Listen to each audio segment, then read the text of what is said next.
Alhamdulillah Rabbil Alamin alladzi arsala rasulahu bil huda wa dinil haq liyudhhirahu 'ala ad-dini kullih wa kafa billahi shahida. Asyhadu an la ilaha illallah wa asyhadu anna Muhammadan abduhu wa rasuluh. Allahumma salli wa sallim wa barik ala sayyidina Muhammadin la nabiyya ba'da. Hadirin yang dirahmati Allah Subhanahu wa taala. Surat Yunus ini adalah termasuk surat Makkiyah. Surat Makkiyah itu lahir di Mekah dan dia merupakan ayat-ayat ideologi. Kalau di Madinah itu ayat-ayat hukum, peraturan. Jadi ini prinsip dasar dari ideologi. Lahirnya setelah surat Al-Isra turunnya itu. Yang menarik kemudian diletakkan setelah Hud. Ya. At-Taubah, maaf. Itu yang menariknya seperti itu. Ada apa ini ya sebenarnya? Nah, ini perlu direnungkan oleh kita. Ada Makkiyahnya, tapi ada Madaniyahnya. Itu pada ayat yang ke-40 nanti itu 94, 95, 96 itu Madaniyah. Itu aturan. Kalau bahasanya Pak Anang, kenapa di blending, di oplosnya jadi begitu? Begitu. Itu yang kemudian kita perlu renungkan bab ini, surat ini. Surat Yunus ini menceritakan tentang Nabi Yunus alaihissalam. Ada dua versi Nabi Yunus itu. Nabi Yunus episode pertama, Nabi Yunus alaihissalam episode kedua. Ini belajar tentang bagaimana kita mempelajari kekuatan Nabi Yunus alaihissalam setelah kita ini mempelajari surat yang ke-9 itu yang berbicara tentang pemutusan hubungan koalisi Al-Bara'ah. Kenapa kemudian dia tidak ada masalahnya? Nah, di surat Yunus itu nanti pada episode pertama ada Nabi Yunus yang pertama alaihissalam, beliau itu adalah yang ngambek, pundung. Pundung. Apa ya? Pundung benar. Ya.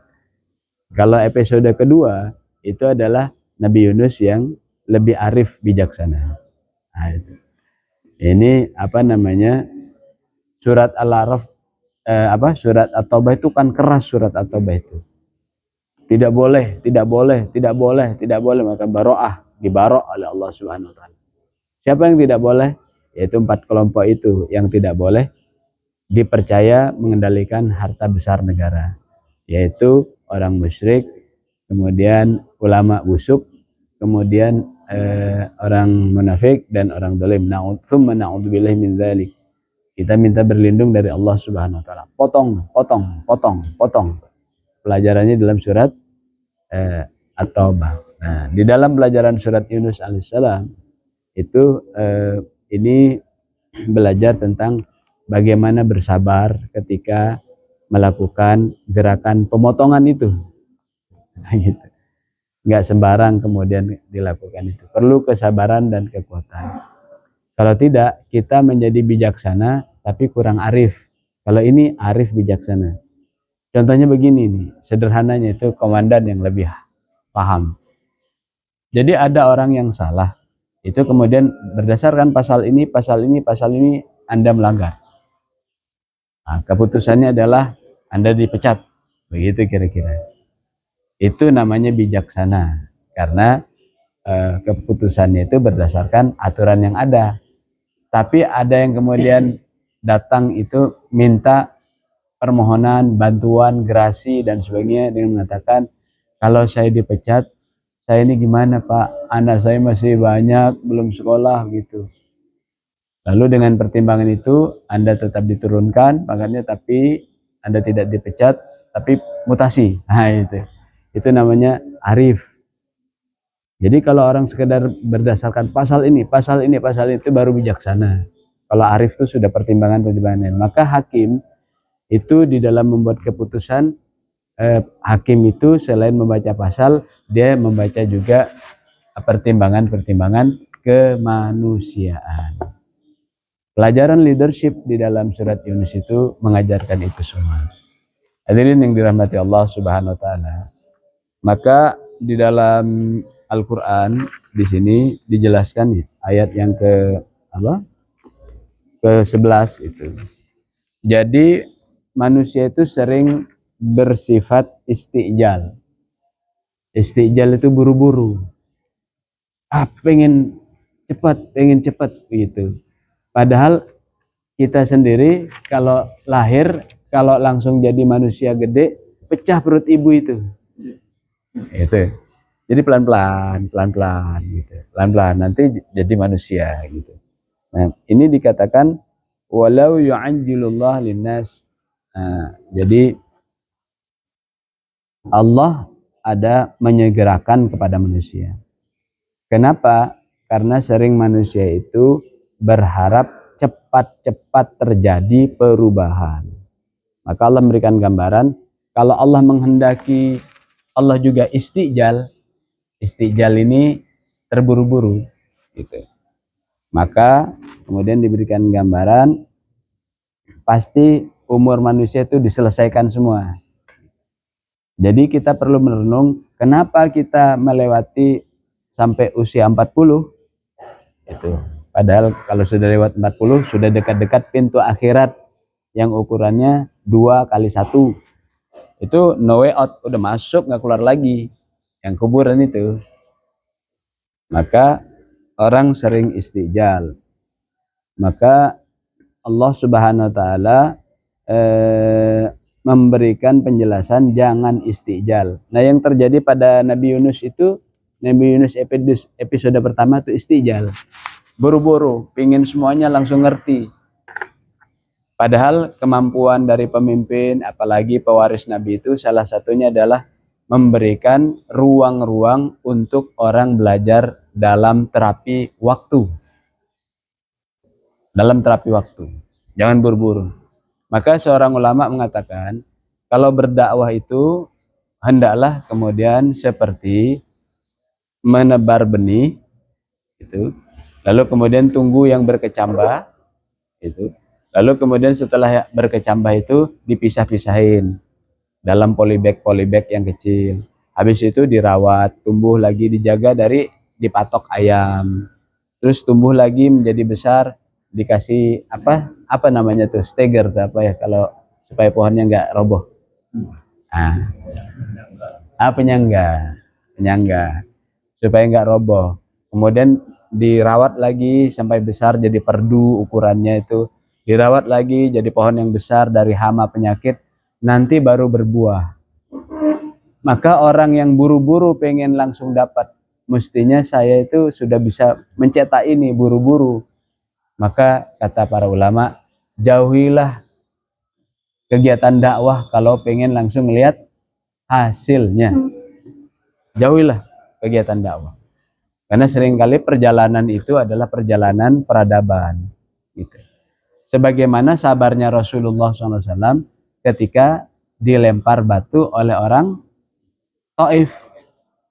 Ketika beliau mencari suaka politik perlindungan, hijrah pertama sebelum ke Ethiopia, itu ke Afrika. Maka Rasulullah SAW mencari suaka politik. Siapa yang bisa melindungi Rasulullah ketika sahabat-sahabat ditekan di Mekah? Kan dilempari batu.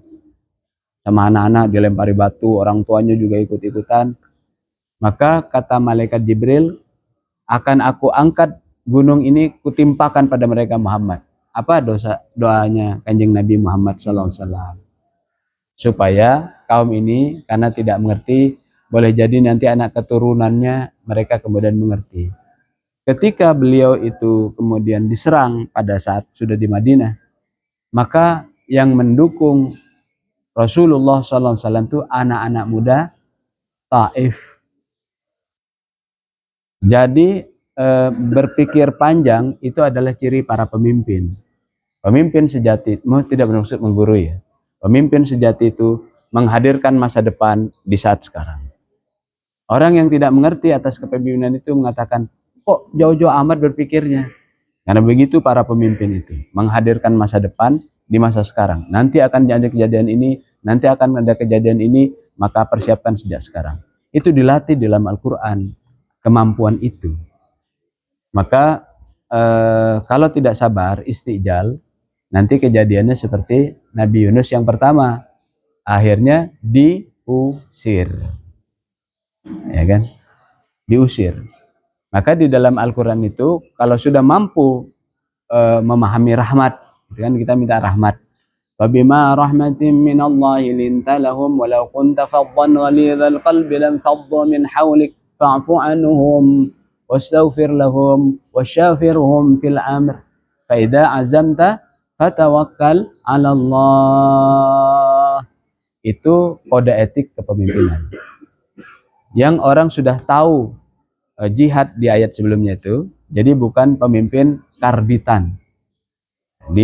Setelah pembahasan tentang jihad, maka kemudian ada ayat itu. Karena rahmat dari Allah sajalah kalian ini bisa lemah lembut.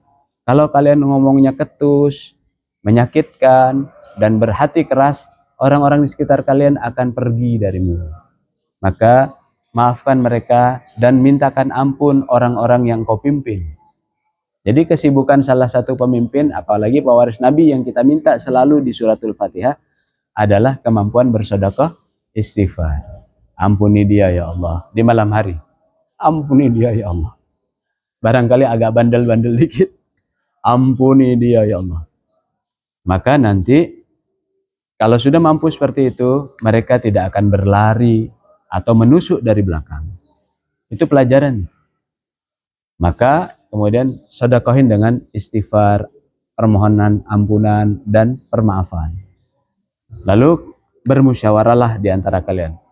Fa idza azamta fatawakkal 'ala Allah. Nah, kalau sudah jadi pemanten, sudah jadi pengantin komandan, ini tidak bermaksud mengajari. Ini ayat di Allah. Kalau sudah jadi pengantin, jadi ketua umum, jadi apa, tongkatnya jangan dilempar-lempar. Dia harus kokoh pegang tongkat itu, karena banyak orang yang bisa jadi pengen berebut tongkat, tapi pekerjaannya munafik. Pegang tongkat ini kalau sudah jadi pengantin. Fa idza azamta fatawakkal 'ala Allah. Maka bermusyawarahlah. Kalau sudah kalian bertawakal, sudah berazam, ada keputusan, langsung ketuk palu. Jangan jadi pemimpin yang ingin memuaskan semua orang. Ini katanya begini, ini katanya begini. Enggak bulat-bulat, masih benjol. Nanti di dalam surat ini diajarkan kearifan Nabi Yunus. Kalau sudah ada keputusan, ketok palu, tak. Masalah dia nggak suka, ada ngomongin, itu urusan sudah. Pukul dulu, tanggung jawab belakangan. Waktu itu. Di sini nanti pelajaran kepemimpinan itu. Kenapa kemudian budak-budak pembantu rumah tangga, mereka memiliki kemampuan leadership yang hebat kalau sudah ngaji kitabullah. Leadershipnya budak-budak pembantu rumah tangga, Ibnu Mas'ud radhiyallahu an, Bilal bin Rabah radhiyallahu an, karena dicetak oleh kemampuan leadership Al-Quranul Karim. Maka orang yang istijal itu pasti nanti punya masalah. Karena ketika berkaitan dengan manusia, manusia itu ada kolbunya.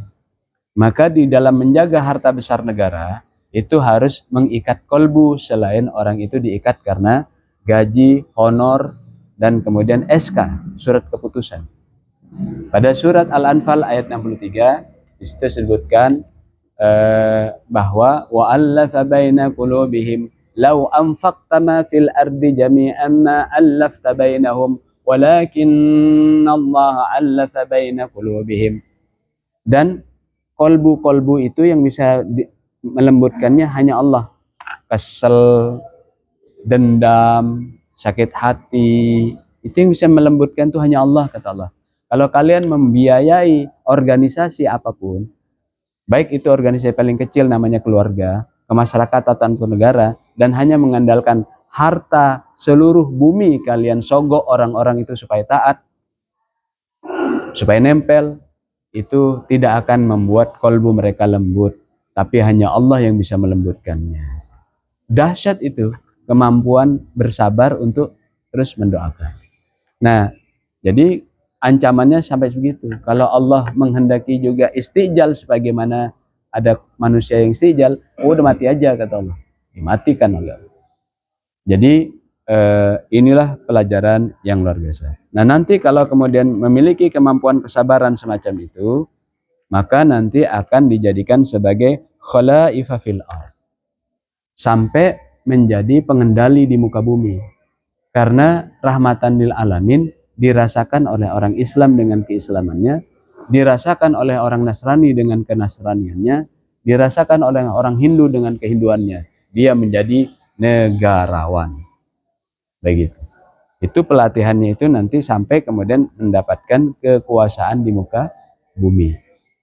Nah, seringkali kemudian karena tidak melihat Al-Quran secara utuh, seakan-akan kalau sudah kita berkuasa, yang kafir mau dipenggal-penggal. Enggak begitu. Patung-patung mau dipotong-potong. Enggak begitu. Maka kita nanti melihat kemampuan kenegarawan ini. Siapa yang bisa selamat itu? Yang menjadikan Al-Quran bukan sebagai olok-olok. Gitu. Bukan sebagai olok-olok. Ini pada ayat yang ke-19. Nah, orang yang kemudian gagal di dalam kehidupannya itu dan mendapatkan ancaman kebingungan itu karena tidak takut azab pada hari kiamat dan tidak mau belajar Quran. Ini ayat ke-18.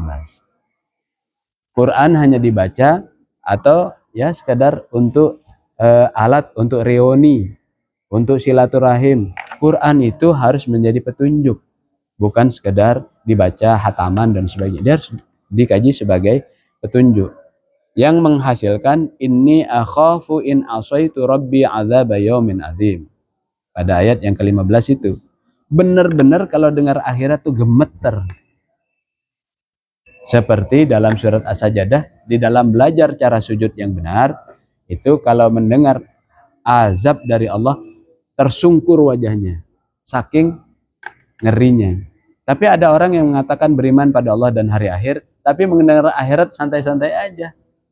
Mendengar ancaman neraka, bahkan dijadikan joke kejadian persidangan di masa akhirat. Dibuat canda-canda. Itu munafik namanya. Bahkan para ulama ada yang mengatakan itu zindik, artinya ateis. Ngaku-ngaku beriman pada Allah dan hari akhir, tapi kalau diceritakan tentang neraka, tentang akhirat, nggak bergetar, dadanya itu nggak bergetar. Nggak bergetar. Maka nanti di dalam surat Al-Anfal, orang yang benar sudah Qur'annya itu, alladzina idza dzukirallah wajilat qulubuhum. Kalau sudah mendengar nyebut Allah, gemeter dia. Gemeter, dadanya tuh gemeter. Wa idza tuliyat alaihim ayatuhu zadathum imana. Begitu dia mendengar ayat, dia langsung tunduk dia, bertambah imannya. Itu ciri orang yang nanti akan selamat, sebagaimana nanti hasil dari sekolah Nabi Yusuf setelah masuk penjara perut ikan. Ya, masuk penjara dia. Jadi saya dapat berita dari kawan-kawan di Sukamiskin itu yang dituduh korupsi dan sebagainya, sekarang sudah mulai hafiz Quran. Jadi rupanya di penjara itu, saya punya video-video cerita mereka. Mereka kemudian belajar Quran. Sampai ada beberapa orang yang kemudian sudah masuk, kan itu menteri, gubernur, kan sudah di situ tuh, Sukamiskin. Itu kemudian dengan kawan LHI, itu kemudian membuat tadabbur Al-Quran di dalam penjara di Sukamiskin. Akhirnya mereka keluar-keluar tuh hafiz Quran, hafal Quran. Dan ada yang nggak mau keluar ketika sudah saatnya keluar karena masih betah di pesantren itu. Itu pelajaran penjara. Seperti penjaranya Nabi Yusuf alaihissalam dan penjaranya Nabi Yunus alaihissalam. Yang di penjara di laut dan tidak tahu itu di lintang utara, lintang selatan, bujur timur, bujur barat tuh nggak tahu tuh di mana. Artinya gelap, penjaranya gelap. Kan ada tuh penjaranya bagi mafia-mafia yang terkenal, penjaranya tuh di atas laut.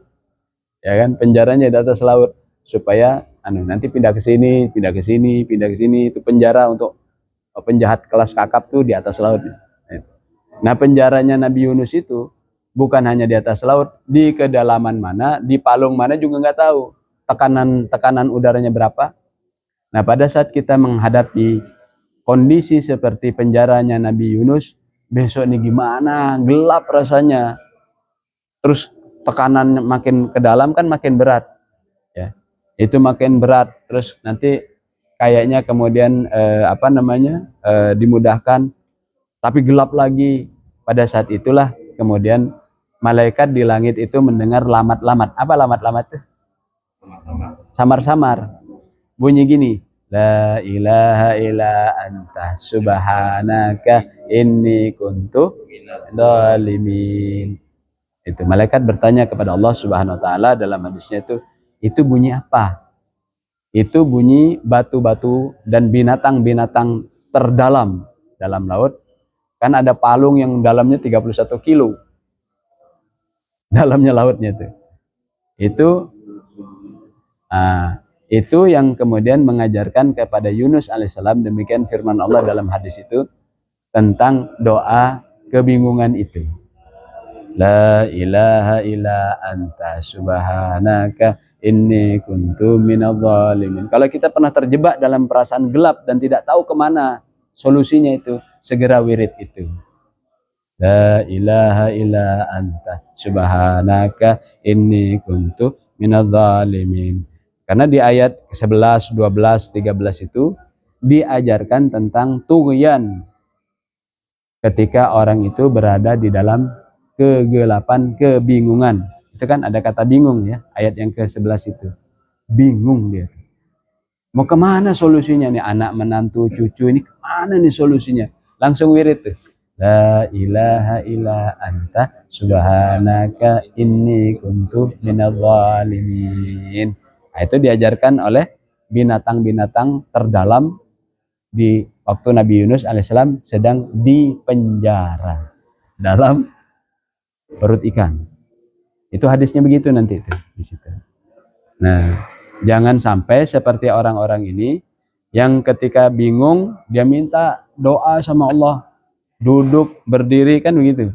Wa idza masal insanu dzurru da'ana li jambihi au qa'idan au qa'iman, ayat ke-12 itu. Ketika ada problem, dia datang kepada Allah dalam keadaan duduk, berdiri, berbaring, duduk, berdiri. Gitu. Maka orang ada yang mengatakan, seringkali masjid sekarang itu tempatnya orang gagal, sudah nggak dipakai lagi dan sebagainya. Ini joke ya, tapi ini Allah ajarkan begini, sudah nggak ada waktu lagi untuk berjuang dan sebagainya. Mestinya yang masuk masjid itu adalah yang selamat dari pekerjaan orang yang merasa hampa dan gagal ini. Rapat kepada Allah, merapat. Tapi kalau udah beres, udah nggak ngaji lagi. Gitu, udah beres, tanda tangan sudah diperhatikan lagi dan sebagainya, udah mulai menjauh. Moga-moga masjid yang rutin tiap hari itu mencari intinya Quran, selamat dari perilaku orang yang istijal gitu. Kalau sudah ada susah, merapat pada Allah. Kalau udah berhasil, nggak ngaji lagi, nggak sibuk lagi dalam perjuangan. Ini pelajaran yang dahsyat dari ayat yang kita baca tadi. Wallahu a'lam. Ustaz, ada dua hal ya dari tadi yang disampaikan. Pertama, membacanya bagaimana atau memahaminya bagaimana. Ini kan lahir orang Nabi itu pasti dari awal, dari prosesnya itu sudah terjaga gitu kan, sudah terjaga. Nah, ada belajar apa di dalam perjalanan itu menjadi ngambek, menjadi mutung gitu kan, bacanya bagaimana gitu kan. Khawatirnya itu juga menjadi diambil contoh gitu kan, ngambek dulu toh nanti kan ada pertolongan. Yang kedua,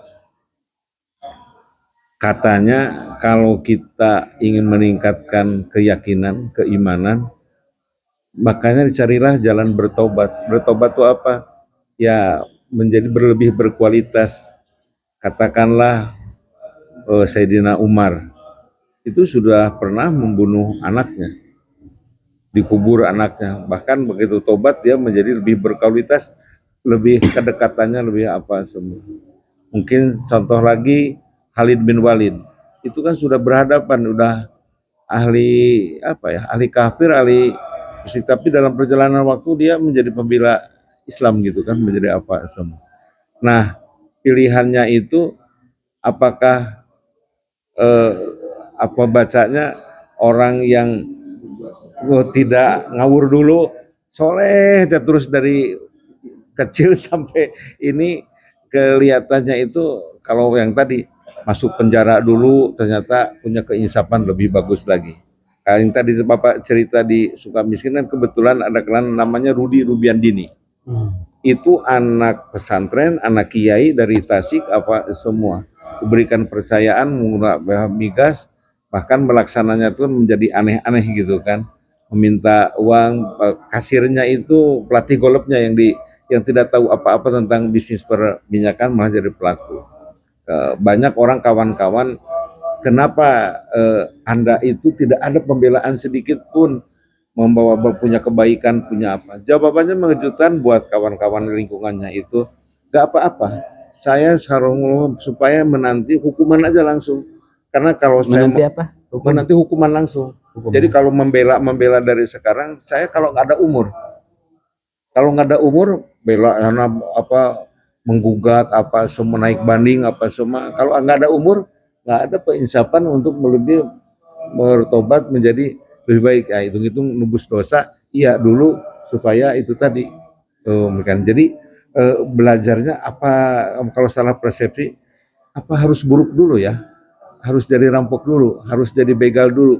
Maka keinsapan datang menjadi hidup lebih berkualitas, lebih berguna. Apa begitu gitu pemahamannya gimana? Iya. Iya, ya itu tadi. Gitu. Keren. Jadi ini masalah takdir ya, yang kedua ini. Kalau yang pertama itu tentang poinnya itu Nabi Yunus ya. Apa kita memang harus membuat Masjid Al-Muslimun perjuangan? Gitu, kira-kira gitu. Iya kan, kalau perjuangan nanti apa oposisi dan sebagainya. Ini menarik.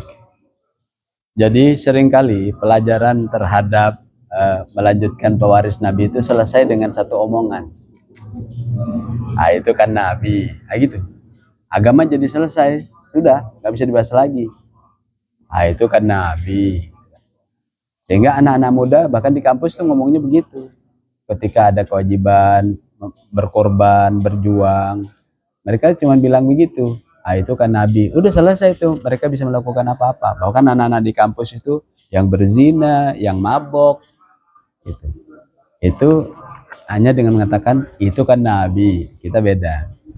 Maka di dalam sejarah kenabian itu kita diajarkan tentang kemanusiawian, bahwa Nabi itu manusiawi, bahwa mereka itu sama dengan kita, ada nafsunya, ada amarahnya, ada keinginannya, ada ngambeknya juga, gitu. Itu kan hampir juga Rasulullah SAW tuh ngambek, hampir saja ketika terjadi perjanjian Hudaybiyah. Waktu itu Khalid bin Walid belum Islam tuh.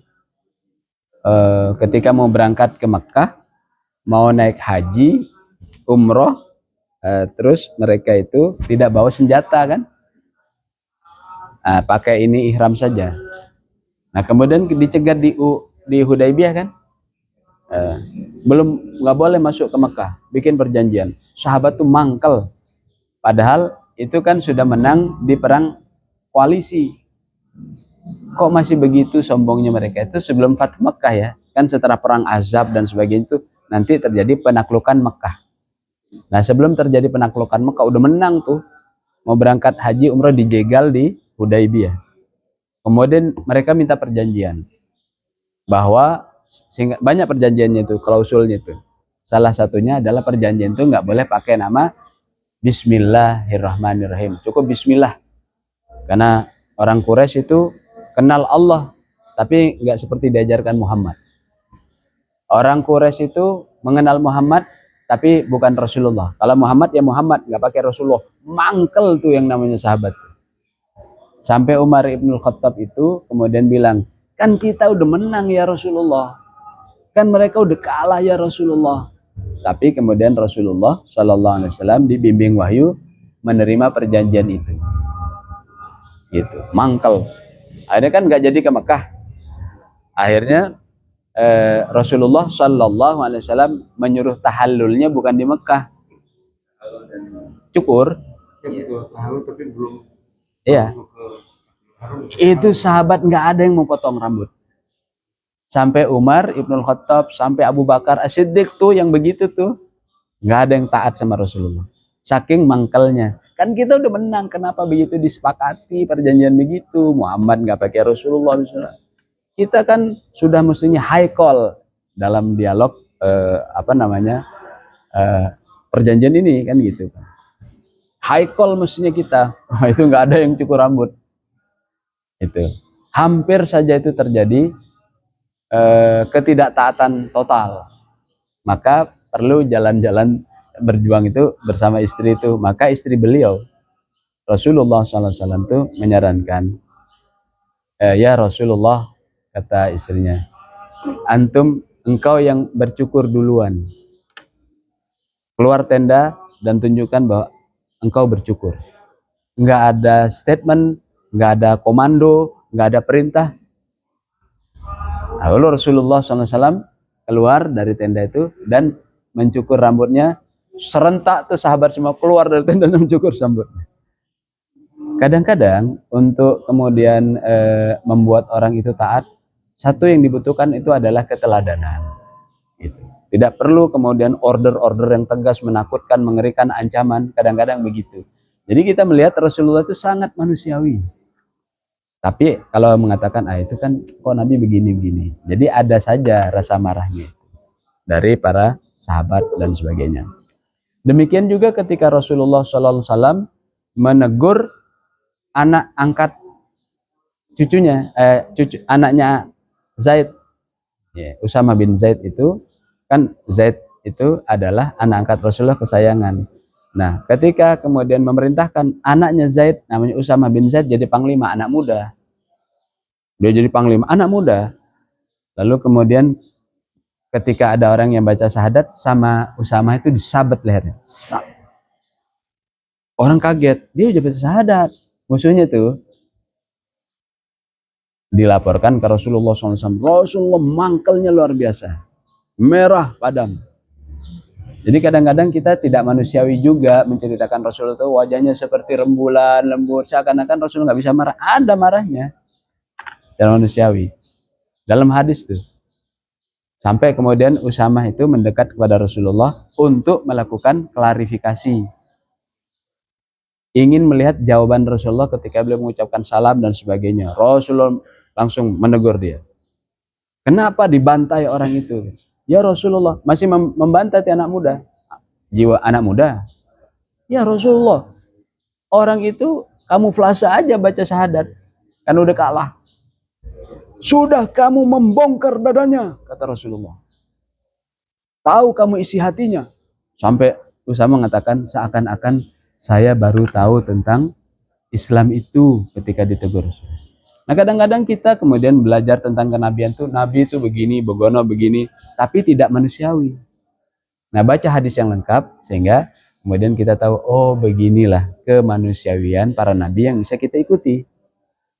Nah begitu. Nah jadi tentang penjara ini, penjara Nabi Yusuf alaihissalam, juga penjaranya Nabi Yunus alaihissalam. Memang saya bertanya, apakah Nabi Yusuf dan Nabi Yunus pernah buat proposal pada Allah sebelumnya, saya pengen di penjara semasa waktu kecil? Nggak ada. Waktu Nabi Yusuf di dalam sumur, apa sudah bikin proposal? Nanti usia segini saya penjara ya Allah. Barangkali setelah itu jadi berkuasa. Atau Nabi Yunus, nggak ada proposal itu. Jadi just do it. Jalankan saja kehidupan yang datang pada kita. Umar ibnul Khattab radhiyallahu an ketika membaca surat Hud ayat 105 bahwa nanti bahagia dan celaka sebagaimana hadis Arba'in nomor 2 itu, bahwa manusia pada saat 40 hari yang ketiga atau 4 bulan itu ditiupkan 4 hal bersama ruhnya itu. Bikat birizkihi, berapa kemudian kadar dari rezeki yang dia terima, berapa triliun yang dia pakai kira-kira. Pompa darah, kemudian oksigen bergalon-galon. Darah ini kan pembuluh darah kalau diurai itu mengelilingi bumi itu. Pembuluh darah, vena, kapiler sampai yang kecil-kecil. Itu panjang tuh. Berapa kemudian usia pakainya, lifetime-nya berapa. Itu sudah ditentukan tentang bikat birizkihi. Yang kedua, ketika ditiupkan ruh itu, kemudian ditentukan adalah wa ajalihi. Sampai kapan dia kemudian menikmati fasilitas titipan dari Allah. Yang ketiga, dia kemudian ditentukan wa amalihi. Amalnya di dunia itu level apa tuh? Kemudian disebutkan syakiyun, apakah dia nanti kemudian bahagia celakanya itu. Celaka atau bahagianya itu. Nah, maka kemudian di hadis arba'in itu kan yang nomor 2. Ketika menemukan itu di dalam surat Hud ayat 105, Umar ibn Khattab bertanya kepada Rasulullah Sallallahu Alaihi Wasallam, ya Rasulullah, apakah amal itu baru akan dicatat atau sudah dicatat? Ini saya pelan-pelan menyampaikannya. Apakah amal itu sudah dicatat atau baru dicatat? Sudah dicatat ya Umar. Sudah dicatat ya Umar. Bahkan di hadis yang lain dikatakan sudah kering tintanya, sudah diangkat penanya. Kan begitu tentang takdir itu. Sudah kering tintanya, sudah diangkat penanya. Nangis Umar itu. Umar ibn Khattab radhiyallahu anhu. Ada yang menafsirkan tangisannya itu adalah tangisan bahagia. Karena kalau tidak diselamatkan sama takdir dari Allah itu, saya jadi gembong. Yang gembongnya penjahat. Karena waktu Umar itu belum masuk Islam, itu Rasulullah pernah berdoa, ya Allah masukkan di antara 2 Umar, Amrain, yaitu Umar ibn Khattab atau Amr bin Hisham. Satu gembong mafia atau gembongnya itu namanya Umar ibn Khattab. Itu gembong itu, bukan preman kacangan. Itu diminta, berikanlah hidayah kepada di antara 2 Umar itu. Yang satu adalah pengambil kebijakan. Kalau ketok palu dia semuanya ngikut. Namanya Amr bin Hisham. Pemimpinnya di dalam pertemuan-pertemuan para pemimpin kabilah Quraisy yang di Darun Nadwah namanya, dekat Hijr Ismail dulu tuh tendanya itu. Gitu. Dia kalau ketok palu, tak seluruh kepala suku dan kabilah itu nurut. Namanya Amr bin Hisham. Ain Mim Ra.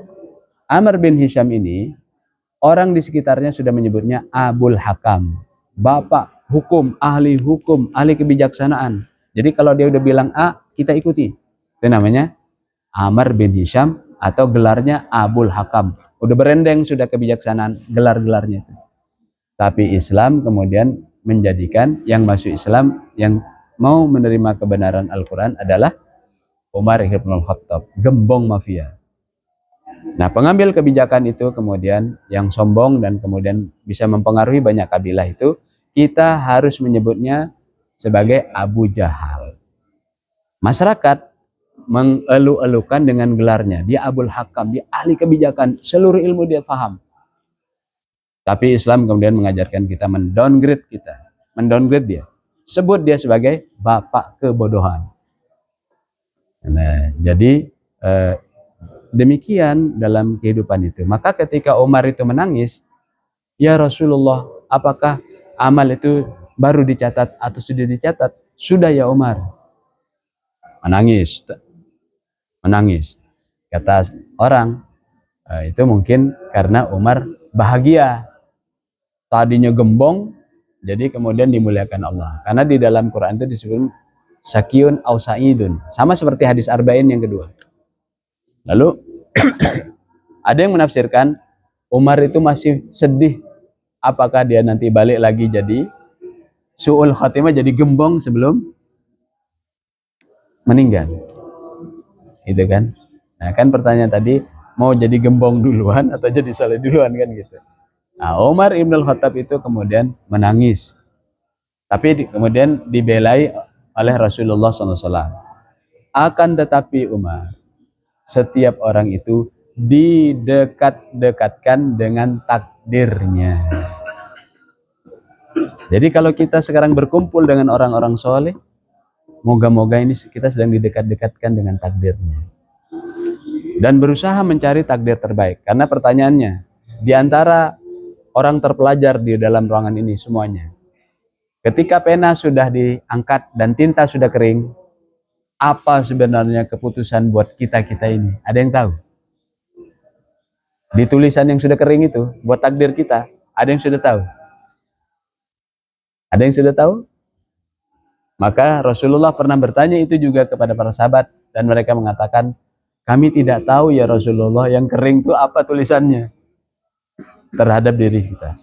Maka kata Rasulullah, kerjakan yang terbaik, do the best, do the best. Karena Allah juga menyiapkan regulasinya. Allah tidak akan mengubah nasib suatu kaum kecuali kaum itu bekerja keras menuju takdir bahagia. Karena di dalam surat Hud ayat 105 dan hadis arba'in itu dinyatakan nanti orang itu ditentukan bahagia atau celaka. Na'udzubillah min dzalik kita. Nanti diceritakan yang celaka itu nanti di akhirat menjerit-jerit seperti meringkiknya kuda karena menyesal. Itu ayat Hud, surat Hud ayat 106. Meringkik kayak kuda karena menyesal. Adapun yang bahagia seperti itu. Maka orang yang mengetahui peta jalan, roadmap di dalam Al-Quran, dia tahu tuh yang benar kayak gini, yang salah kayak gini. Apalagi ketika membahas surat Al-A'raf. Mereka tahu ini ciri-ciri al-surga nih, ini ciri-ciri neraka nih. Karena dia sudah dikasih cara menilai orang, khususnya dirinya sendiri. Nah, jadi mulai dari mana kita? Mulai dari baik-baik sejak kecil atau coba-coba dulu?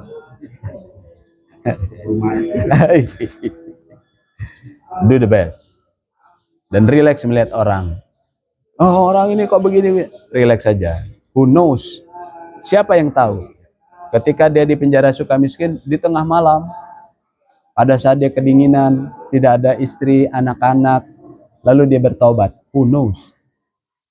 Lalu kemudian setelah keluar dia jadi orang hebat. Jadi jangan capek-capek kita menjadi hakim, padahal nggak punya pangkat hakim.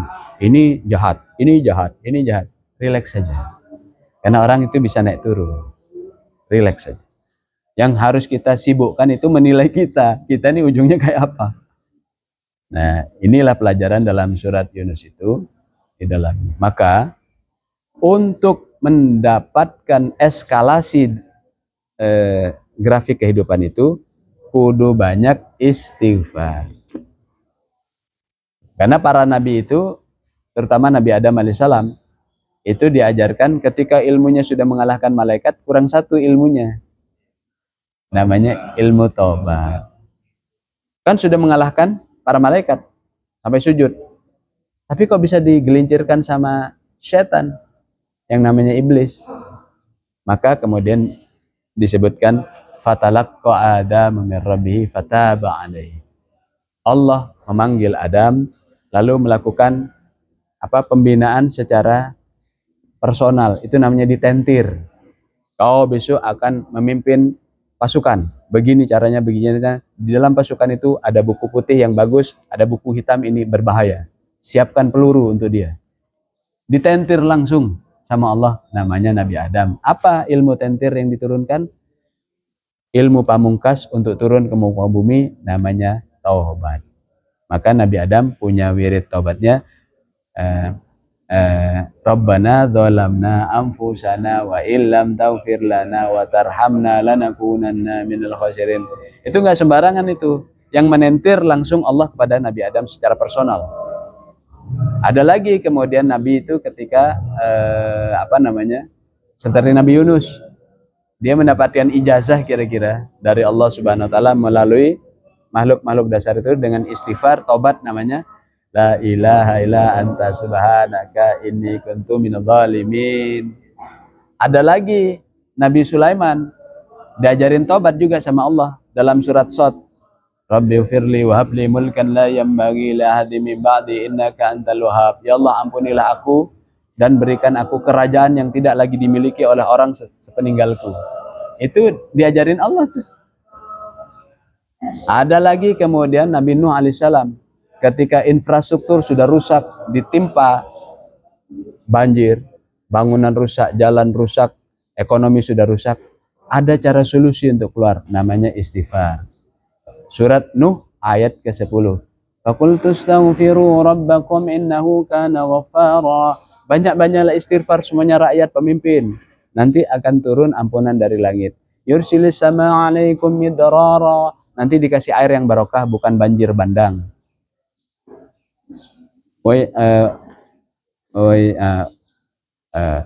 Faqultu astaghfiru rabbakum innahu kana ghaffara yursilis sama alaikum midrara yumditkum bi amwali wa banin. Nanti harta kalian ditambah-tambah dan anak kalian barokah-barokah. Jadi menghadapi bonus demografis Indonesia menuju Indonesia emas, mestinya pemimpin, pejabat, rakyat, perempuan, laki-laki istighfar yang banyak. Supaya jadi Indonesia emas, jangan Indonesia cemas. Karena dengan taubat itu nanti generasinya jadi baik. Wa yaj'alakum jannati wa yaj'alakum anhara. Nanti dikasih aset dan supply-nya juga, supaya asetnya tidak diambil orang. Tanah PTP kita ada yang sudah diambil asing dan asing. PTP, perkebunan. Terus ngapain kita ngaji-ngaji begini kalau tidak membuat solusi pada bangsa dan rakyat ini yang sedang kemudian kesusahan? Maka di sini dikasih peta jalannya. Salah satunya ilmu tobatnya Nabi Nuh. Nanti kalian dikembalikan aset-asetnya, tanah-tanahnya, kebun-kebunnya, dan sungai kesejahteraannya. Tapi kenapa kalian itu lebih takut pada investor, lebih takut pada manusia? Itu ayat ke-13 tuh. Tapi kalian tidak takut pada azab Allah. Maka orang yang takut pada azab Allah, di dalam surat Yunus itu, yang ngaji Qur'annya bener. Ini surat Yunus ayat 15. Bersyukurlah kita dengan masjid yang seperti ini, yang kita memang membongkar Quran. Jadi taubat itu sampai selevel itu, sebagai ilmu pamungkas kebersaksian. Akhirnya nanti setelah Hudaybiyah, yang namanya Khalid bin Walid masuk Islam karena pada saat perjanjian itu gencatan senjata. Tapi kan gencatan senjatanya dalam tanda kutip merugikan umat Islam karena suruh pulang ke Madinah. Pada saat gencatan senjata itulah kemudian Khalid bin Walid yang pernah menaklukkan para sahabat di dalam perang Uhud masuk Islam. Pada saat perjanjian Hudaybiyah itu 1 tahun itu, ketika terjadi kesabaran Rasulullah SAW, Amr bin As masuk Islam. Amr bin As itu diplomat yang kemudian disegani. Karena ketika terjadi pemintaan suaka politik, hijrah ke Ethiopia, itu yang hampir menggagalkan itu namanya diplomat ulung, namanya Amr bin As. Akhirnya masuk Islam karena melihat diberi ruang gencatan senjata yang itu tidak dilihat oleh sahabat, tapi dilihat oleh mata tajam pemimpin Rasulullah SAW karena bimbingan wahyu. Gembong-gembongnya masuk Islam. Begitukah kehebatan kesabaran agar tidak gampang marah dan pundung, karena berjamaah dan berjuang itu masih jauh, kita akan lakukan. Sabar. Wallahu a'lam bishawab. Jadi yang sudah merasa baik dan yang merasa baik terus kan belum tentu berakhir dengan kebaikan itu ya. Ya. Yang sedang tidak baik belum tentu juga akhirnya tidak baik gitu kan. Ya. Jadi jangan sombong merasa kita sudah baik-baik saja. Itu kalau sudah mahir di dalam ilmu tasawuf, dia punya sayap 2. Sayap pertama namanya roja, sayap pertama yang satunya namanya khauf. Khauf dan roja. Jadi di dalam jiwanya diterbang ke arah ketinggian makom di dalam memahami Quran itu dengan 2 sayap. Karena kalau cuma 1 sayap, sayap burung patahin 1, melintir dia tuh, nggak terbang-terbang, ya kan? kita harus dua sayap dalam ilmu tasawuf itu. Pertama adalah roja, harapan pada Allah. Sehingga kata Umar untuk memahami roja itu, kalau yang masuk surga itu cuma satu orang, aku berharap itu aku, ya Allah. Sehingga dia terus melakukan perbaikan kualitas sebagai manusia, hamba Allah, Abdullah dan khalifah. Jangan disekulerkan. Saya mau jadi Abdullah tapi nggak mau jadi khalifah. Satu lagi, saya mau jadi khalifah tapi nggak mau jadi Abdullah. Sekuler antara agama dan pemerintahan. Jangan, satukan. Karena itu adalah sayap roja. Maka ada lagi sayapnya khauf namanya. Kalau roja nih harap, kalau khauf ini takut. Dia harus terbang seimbang. Kalau enggak dia miring dia. Terlalu penakut dalam hidupnya miring dia. Terlalu harap nanti dia sombong dia. Dia harus seimbang. Kata Umar bin Khattab tentang khauf ini, kalau yang masuk neraka itu gitu, cuman satu orang, jangan saya ya Allah. Begitu.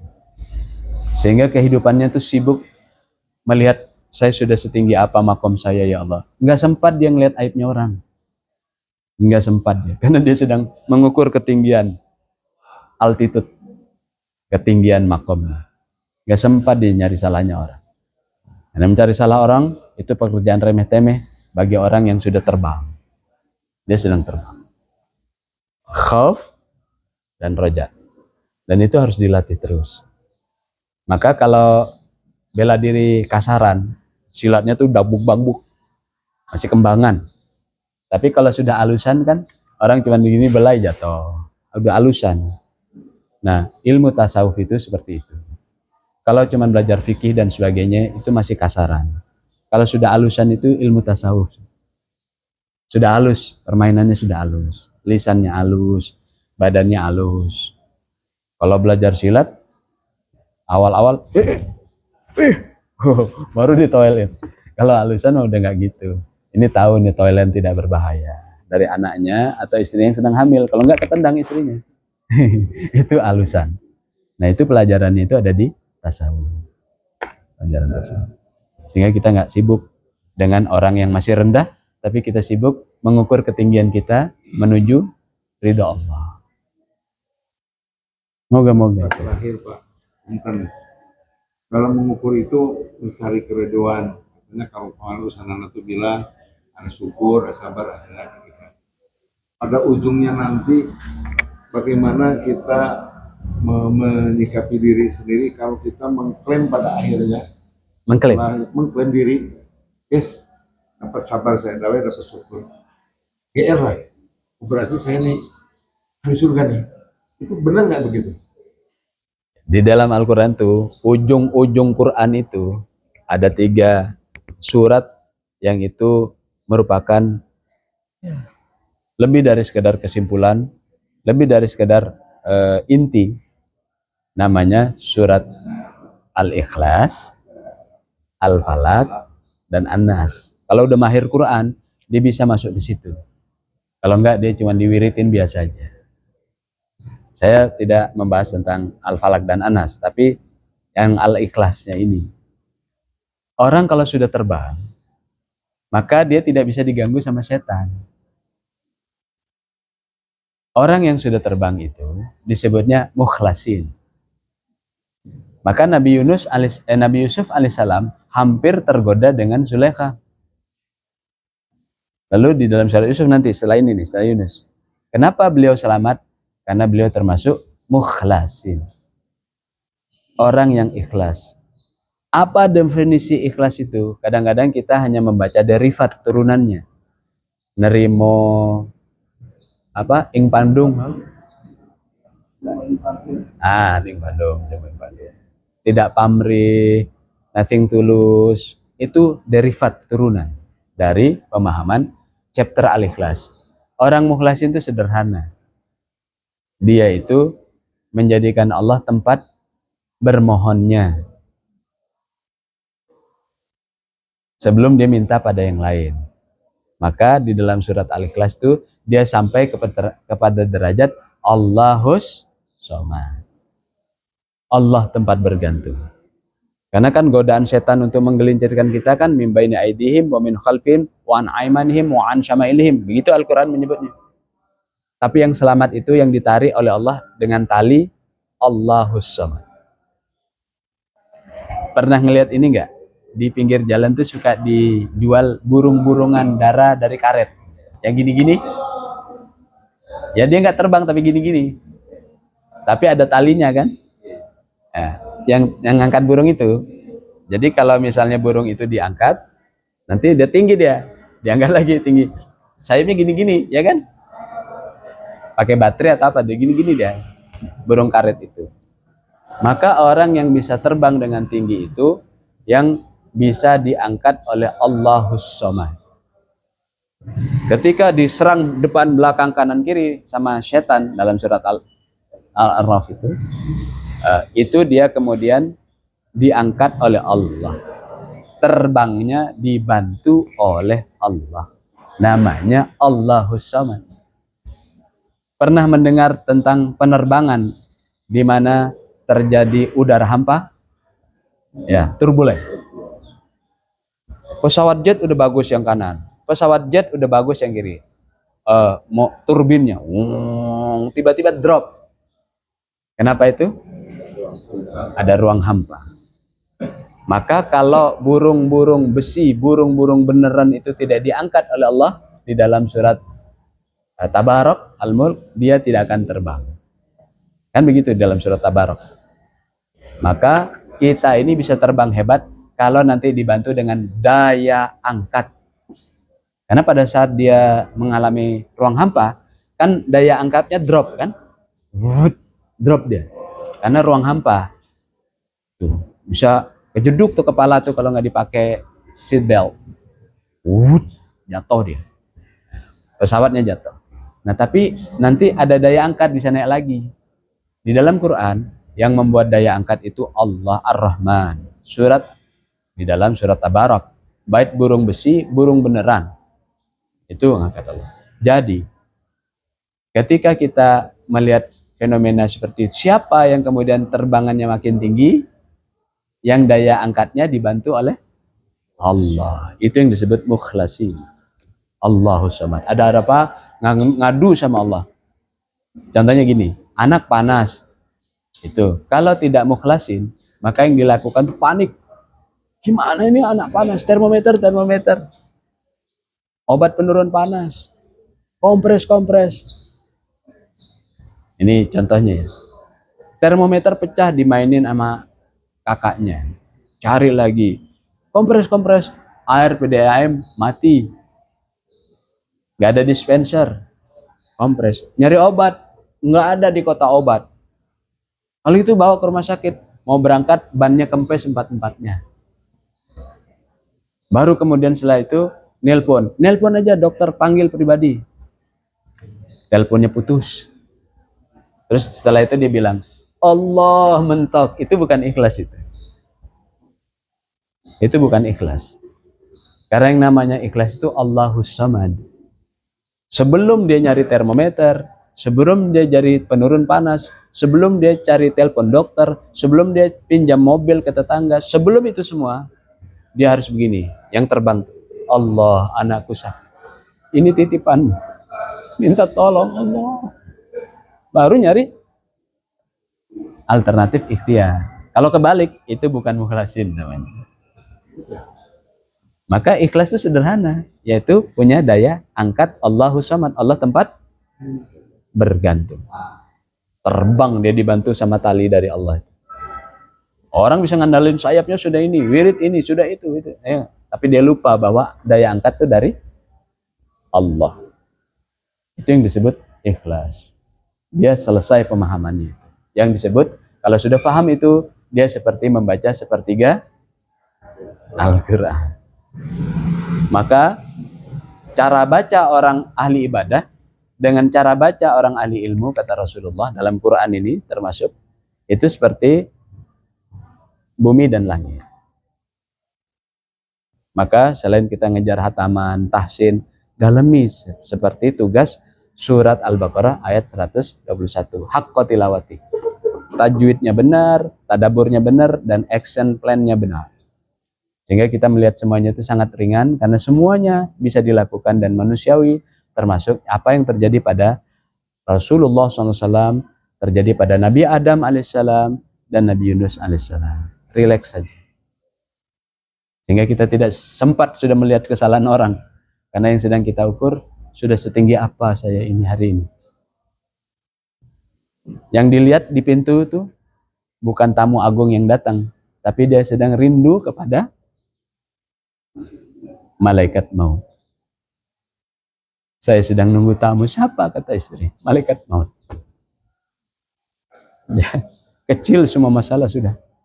Karena pangkat-pangkat nun sewu, lencana-lencana tidak akan dibawa ke kuburan, paling dipajang juga di foto.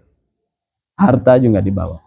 Maka orang yang sudah terbang itu pasti nanti dia merindukan tamu agungnya, namanya malaikat maut. Lihat sejarah para nabi di sini. Dia menunggu-nunggu tamu agungnya malaikat maut. Wallahu a'lam. Tidak bermaksud nakut-nakuti dan karena yang muda bisa duluan. Yang muda bisa duluan. Wallahu a'lam bishawab. Tapi contoh salah satu contoh ikhlas itu apa? Dan saya kalau kita buang air di pinggir kali, ikhlas itu akan melihat isinya apa tadi. Itu contoh ikhlas yang nyata. Coba. Tapi jorok. Iya. Ya. Kita sebenarnya ya kita bisa menjaga keseimbangan antara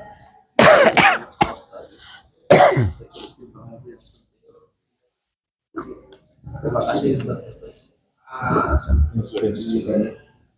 Sama-sama. Allahul Habib.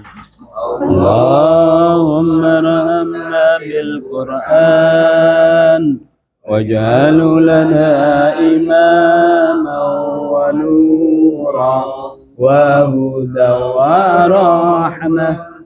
Allahumma dhakkirna minhu ma nasina wa 'allimna minhu ma jahilna warzuqna tilawatahu ana al-laili wa atrafan nahar waj'alhu lana hujjatan ya rabbal alamin.